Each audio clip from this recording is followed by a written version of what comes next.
Welcome back to a snowy Rockefeller Plaza. In the wake of the Me Too movement, some prominent women in Hollywood are joining forces now to say time's up. That is the name of a new coalition formed to address sexual harassment issues in the entertainment industry and actually in workplaces nationwide. Actress America Ferrera was instrumental in the creation of this new campaign, and Monica Ramirez has been fighting sexual harassment as the president of the National Farm Workers Women's Alliance. Good morning to both of you. Hi, guys. Hi. So here's an obvious question, but time's up for what?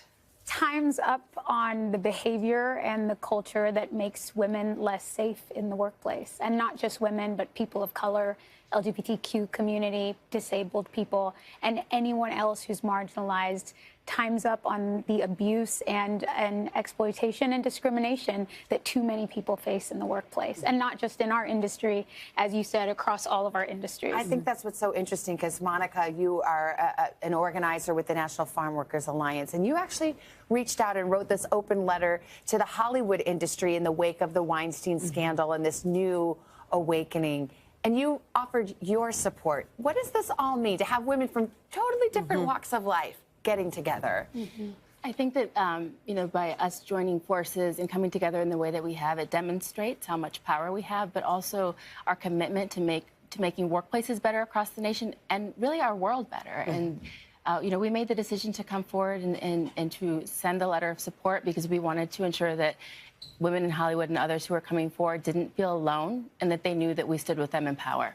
I'm sorry, I just want to say, to receive a letter on behalf of 700,000 women working in the fields, women who put food in our supermarkets on our tables, standing with us, it was such a moment of modeling what we need to be doing in our larger society. And it was such a signal to us that we couldn't do anything but respond, and not just with words, but with real action. And one of the things we decided to do in our response was seed and fund a new legal defense fund called the Time's Up Legal Defense Fund that will help men and women across all industries fight their sexual harassment cases with subsidized legal defense. And we have raised over $14 million. Wow.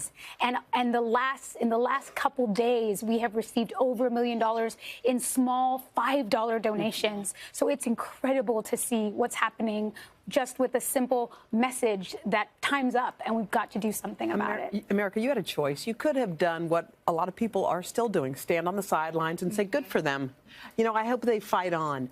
Why did you decide it was important to lend your name, your face, everything to this kind of a cause? Well, it's not just me, Hoda. It's Right, Time's Up is a group of hundreds of women inside the entertainment industry across every discipline coming together because it's no longer an option to deny what we know. We are not safe in our workplaces, and it's not just about sex. This is about something larger. This is about power dynamics. It's about an imbalance of power that makes people unsafe, and we need to start addressing it much wider than any one perpetrator, any one predator. It's about pay equity. It's about being safe in our jobs. It's about being able to access opportunity to rise up the ranks so that we're represented in leadership. It's about so much. And Monica, I mean, to your point, it's interesting because you reached out to the Hollywood actresses in that industry, which you think of as a high-profile industry, and women who do have a lot of power. And yet the focus here now through this Time's Up campaign is for women who don't have that power. Women just working in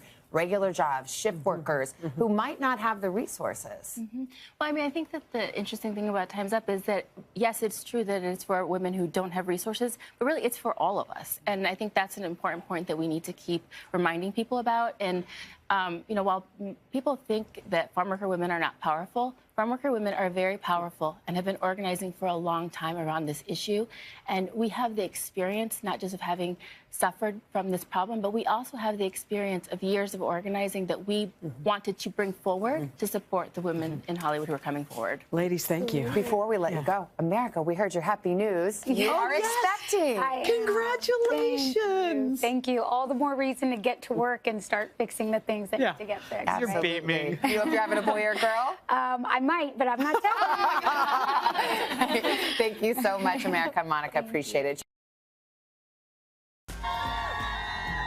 How excited am I? We are back with a multi-talented Mindy Kaling. She's an actress, writer, producer, and a new mom who somehow found a little extra time to co-create and star in NBC's new sitcom.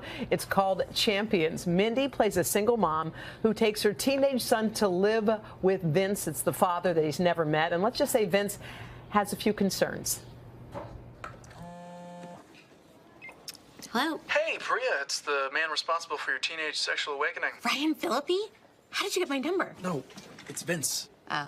But we got a problem. Your son's kind of a slob, and he's trying to convince me that you were cool with that. Oh, yeah, that's totally true. What? You tolerate that. You're like the biggest nag. I tried disciplining him, but it's just too hard. After spending all day putting catheters in elderly people, I didn't want to come home and yell at him for some small thing, like he left the gas on and the cat passed out. Mindy, good morning. There's a lot going on. There's a lot happening. There's a lot going on. This show's very funny, and I want to get to it in a second. But can we first, this is the first time I've seen you since the birth of your little girl. How is all of that? She's so great. Yeah. She's so great, and I just love being a mom. You know how it feels. It's just incredible. Is it weird? Like, has she started doing anything? Because for a while, you just feed, change, sleep, change the diaper. That's it. Zero feedback except for zero. crying for the longest time, and and then you start wondering, like, does she care about me, know about me? Besides that, I'm a food source for her. And she started laughing. What was? Do you remember her first laugh? She's incredibly easy to make a laugh. Much different. It's very nice actually, because versus my real job where it's takes so much effort to make these shows and everything. And I just sing from Sound of Music to her, and she's cracking up. It's the best. Look at that. And how have you had to like realign your life? Because when a child comes in, I thought I was like, okay, I'm going to have my life exactly like it was, and the baby. But you do have to make some changes to make it work, right? Yeah, absolutely. Yeah. I mean, it's just that she bleeds over into all parts of my life. Sometimes I find myself, I don't know if you do this, like staring at your phone at a photo of her, like in a meeting. Yes. I'm just like looking lovingly at a photo, and everyone's like, "What are you doing?" What are you doing? I know. I'm like, I don't know. It's a great feeling. Let's talk about your show, Champions. Very funny. The concept is great. This young actor who you found to play your son, this kid is unbelievable. I can't believe we haven't seen him before. Tell us about the show. Well, it's so JJ Toda is he plays my 15-year-old son he's incredibly funny. Yeah. He's gay and he's out and he's proud of what proud of himself, and he's just this incredible. We wrote this part for a half Indian young gay man, and then all of a sudden we were like, we're never going to be able to cast this, and then we found this kid. He's so hilarious. He has so much heart, and he's just a little dynamo. And being gay is just like 10% of the character that you see. Like, he has his moment and then he sort of moves on. Yeah, we weren't interested in doing a show about a young gay man who felt victimized by his circumstance. We wanted it to be part of his life because we thought that was modern and fun, and those stories have been told already. So. Well, you've got so much going on. A Wrinkle in Time. Every time I see a picture of you, Oprah, and Reese Witherspoon, I want to be hanging. Like, okay, give me a little. It's just the three of you, and you're hanging out, and you're talking. What is going on in that group? So that's so funny because they're amazing. Oprah's amazing. Her home is amazing. Reese is so wonderful too. But I feel that way about you and Kathy Lee. I'm like, I want to be part of your trio. Stop. I mean, everyone does. I just want to kick back and drink wine with you guys on like Memorial Day or something. Are y'all like laughing or is it deep talk? Is that what you guys do? Well, it's hard. I mean, the thing with Oprah is it always goes so deep because you're with Oprah. So you're not just going to like chitter chat about, silly things. You want her life advice about everything going on with you. So yeah, she's amazing. You've got Ocean's 8 coming up. You're very busy. I'm just going to read one quick thing that your co-star BJ Novak wrote, which I thought was beautiful. And he wrote this: when I met Mindy Kaling, she lived in a small apartment on Fairfax Avenue. And then he shows this picture. This is what is in front of the building today. Congrats, Mindy, and future congrats to all of those you see and who you inspire to do great things. Look at your life. I know, that actually makes me want to tear up. Yeah, that's you remember when you started. Yeah, that's really moving. No one when I was when I was coming up, there was no one who looked like me on TV or film. And that was such a nice thing that he remembered that. I'm legit crying. Hoda, this happened so quickly. How did that happen? I was so moved by that. No, it's true. If you dream big, you can get whatever you want. And I bet you're going to teach your little girl that exact same thing. Now you're trying to make me cry more. No, I just bet. I hope so. How about a up, Red, with a present. Come here. What? We're going to give this to you for your little girl. Are you kidding? It's got a few things in it, some little baby things, and a book, and all the stuff. Thank you. That's Mindy, so nice. by the way, I love you more right at this moment. You're the best. Thanks. Thank you. We are going to be back with more. Again, Champions airs tomorrow, 9:30, 8:30 Central, right here on NBC.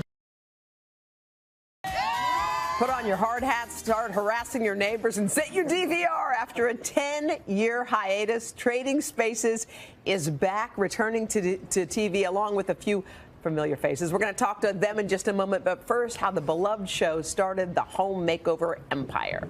The premise was a simple one. So do we have any boundaries in this room? With the help of a designer and carpenter. So is it growing on you? Oh, it's growing.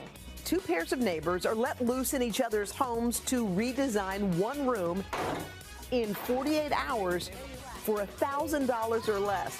We're going to still have friends at the end of the show. For 8 years and 8 seasons, millions of diehard fans tuned in every week for the key swap. So you guys ready to trade spaces? Yes. All right, let's go for it. Have a good time. The kooky cast of design characters. A rug, a writing desk. And the jaw-dropping reveals. It's pink. Now, after a decade in the dark, Trading Spaces is heading back to the small screen. Are you ready to trade spaces?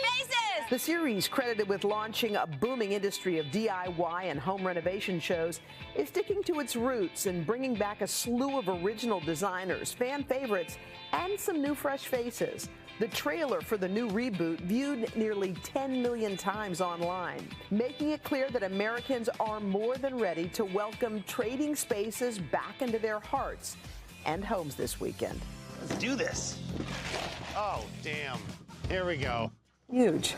All right, and they are here from the Trading Spaces reboot. Host Paige Davis, designers Genevieve Corder, Doug Wilson, and carpenter Ty Pennington. Two additions to the group, Kahi Lee, I got you. Right. I got you. Brett Tudor. Hi. Hi. Oh my God, we're back. I'm so excited. Couldn't be more excited than we are. Okay, I've got a question.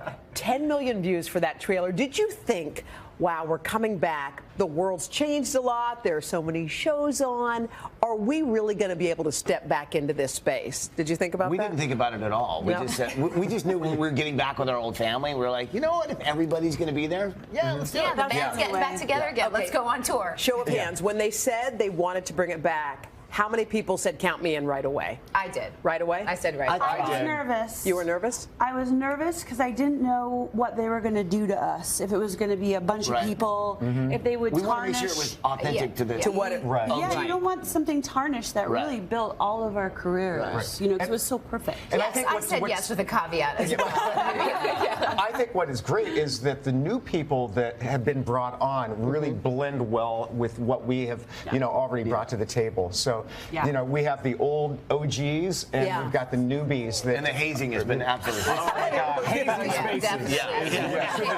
spaces. Hazing spaces. did they call you guys, or did you call the network and say, hey, I heard this is coming up? No, Count I'm me the in. loser who called them. You called them? No, I didn't hear anything. Everybody I knew was calling me to say, did you know about this? I'm like, I found out about it when you found out about it. I waited 2 months, and then I'm like, I waited 2 minutes. Maybe I should call and see what's going on. But I waited 2 months. I found out everyone started calling me. It was like CNN, E! Entertainment, all went through my Instagram, and I was on the phone within a second. They all and I wanted knew comment, nothing. and I knew nothing. You were like, They're comment saying, about well, what? I don't know what to tell you. I don't One of the know. homeowners from an old show called me and said, I need you to come back and fix this. Is that how this all happened? But Tom, what do you think? I mean, look, you've got the Property Brothers out there, you got Fixer Upper, you have all these shows that that really came because of what you guys had built. In a way, sure. Do you think that there's not a lot of elbow room in there? Here's the thing about our show. Here's the thing about Trading Spaces, which I think is amazing, is the format really, really works. Yeah. And here's why.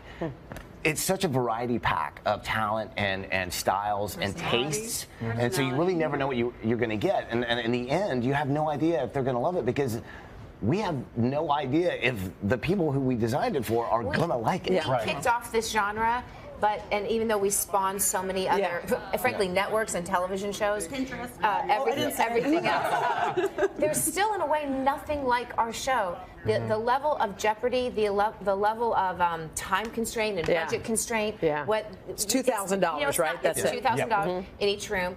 We really don't know if the homeowners are going to like it. There's a lot of fantasy design television out there, but people don't have $450,000. And everyone's bipolar, which is so I need to talk to the new kids on the block. All right, so what is it like dealing with these crazies, honestly? Honestly, for me, it was like walking into a new school, like high school, and just trying to sit at the table with the cool kids.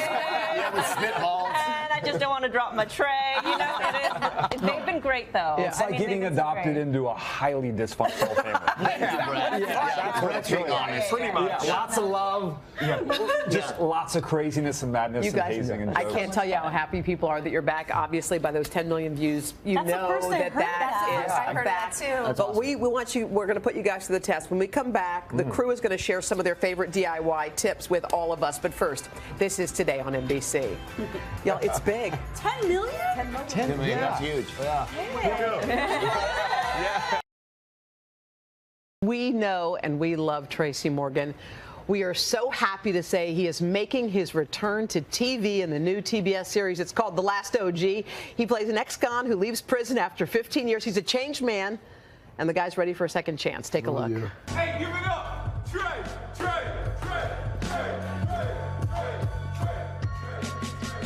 Second chances are a beautiful thing. When I went away, my neighborhood was hanging on by a thread thanks to dealers like me. But this time, I'm gonna be a force for positive change. This time, I'm gonna do it right. Oh, you're gonna do it right, all right. Yeah. Hi, Trace. How you doing? How are you? I'm good. I gotta tell you, my mother-in-law, Chrissy Wahlberg, she loves you. She loves you. Yeah. I remember when you were here, Trace, and I remember when we were so worried about you, and we wondered, would this day ever come, the day that Tracy Morgan's back on TV? Does it seem like a lifetime ago? Yes, I mean, it was 3 years ago, June 7th. But imagine where my mind is right now. Where? I remember being in that wheelchair, not knowing if I was going to walk again or not knowing my name.